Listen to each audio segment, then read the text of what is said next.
सहाय्यक पोलीस अधीक्षक अकोट यांची गुटख्यावर धडक कार्यवाही।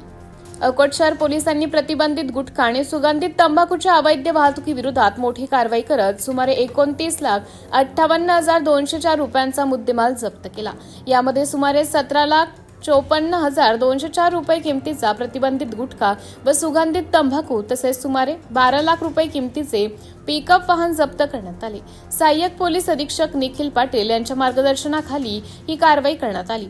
अकोटहून दर्यापूर मार्गे प्रतिबंधित गुटख्याची वाहतूक होणार असल्याची गोपनीय माहिती मिळाल्यानंतर पोलिसांनी अकोला नाक्यावर पुलाजवळ नाकाबंदी केली। संशयित पिकअप वाहन थांबवल्यानंतर चालकाला पोलिसांची चाहूल लागताच पसार झाला। ही कार्यवाही पोलीस अधीक्षक आरशित चांडक, अप्पर पोलीस अधीक्षक व्ही चंद्रकांत रेड्डी आणि सहाय्यक पोलीस अधीक्षक निखिल पाटील यांच्या मार्गदर्शनात केली। या प्रकरणी अकोट शहर पोलीस ठाण्यात गुन्हा दाखल करण्यात आला असून आरोपीला ताब्यात घेण्यात आला आहे।